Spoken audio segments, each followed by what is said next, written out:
نبی صلی اللہ علیہ وسلم نے فرمایا بخار ہو جائے تو اس کو برا نہ کہو، کیونکہ بخار آدمی کے گناہ اس طرح دور کرتا ہے جس طرح بھٹی لوہے کے میل کو دور کرتی ہے۔ نبی صلی اللہ علیہ وسلم کا ارشاد ہے اللہ تعالی مسافر اور مریض کو ان اعمال کے برابر اجر دیتا ہے جو وہ گھر میں اور تندرستی کی حالت میں کیا کرتا تھا۔ نبی صلی اللہ علیہ وسلم نے فرمایا کہ اللہ تعالیٰ فرماتے ہیں جب میں کسی کو اس کی دو محبوب چیزوں یعنی آنکھوں میں آزماتا ہوں، یعنی بینائی سے محروم کر دیتا ہوں، پھر اگر وہ صبر کرے تو اس کے بدلے میں اسے جنت دوں گا۔ بے صبرا پن کیا ہے اس میں؟ کہ انسان شکوے شکایات شروع کر دے، یا یہ کہ انسانوں کے ساتھ اپنا معاملہ خراب کرنے لگے کہ فلاں نے میری مدد کیوں نہیں کی، فلاں نے میرے ساتھ ایسا کیوں نہیں کیا، یا اپنے آپ کو بہت اہمیت اور توجہ کے قابل سمجھے اس وجہ سے کہ میری زندگی میں ایک کمی ہے، تو یہ سب بے صبر پن کی علامتیں ہیں۔ صبر کیا ہے؟ کہ انسان اس معاملے کو، اس حقیقت کو ایکسپٹ کر کے اپنی حدود کو دیکھتے ہوئے زندگی کا سفر طے کرے۔ رسول اللہ صلی اللہ علیہ وسلم کے پاس ایک کالی عورت آئی اور عرض کی کہ مجھے مرگی کا دورہ پڑتا ہے اور میرا سطر کھل جاتا ہے، آپ میرے لیے اللہ سے دعا کریں۔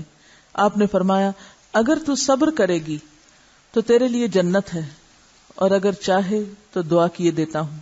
وہ کہنے لگی میں صبر کروں گی۔ پھر کہا میرا سطر کھل جاتا ہے، اللہ سے دعا کریں کہ وہ نہ کھلے، یعنی میں بے پردہ نہ ہوں۔ چنانچہ آپ نے اس کے لیے دعا فرمائی۔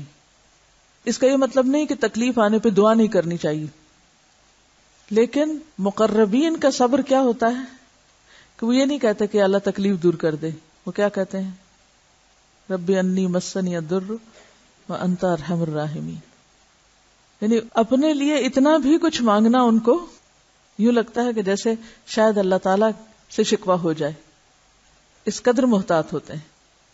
اور دوسری بات یہ کہ آپ مستجاب الدعوات تھے، اگر آپ اس کے لیے دعا کرتے تو وہ بالکل ٹھیک ہو جاتی، لیکن اتنی زندگی وہ تکلیف میں گزار چکی تھی، تھوڑی اور باقی تھی، تو آپ نے صبر کی تلقین کی کہ باقی بھی ایسے ہی گزار لو، اس کے بدلے میں جنت ہے۔ تو اس نے جنت کے شوق میں اس تکلیف کو گوارا کر لیا۔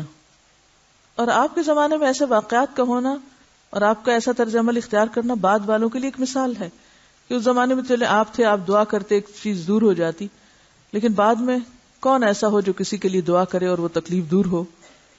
تو ایسے موقع پر جس انسان کی ایسی بیماری جسے دائمی مریض کہا جاتا ہے، یا وہ بیماری جو اسے موت کے منہ تک لے جانے والی، تو اس بیماری کو بھی صبر کے ساتھ انسان اس لیے برداشت کرتا چلا جائے، یعنی کچھ بیماری ہوتی ہیں جن کے بارے میں انسان کو پتہ چل جاتا ہے کہ یہ اب میرے سے نہیں چھوٹیں گی جب تک کہ میری زندگی ختم نہ ہو جائے۔ تو ایسے پر انسان صرف یہ سوچ لے کہ مجھے اس کا رونا نہیں رونا، واویلا نہیں کرنا، ہائے ہائے نہیں کرنی، بس اس کو صبر کے ساتھ برداشت کرنا ہے اور اسی کے ساتھ انسان نبھاتا چلا جائے۔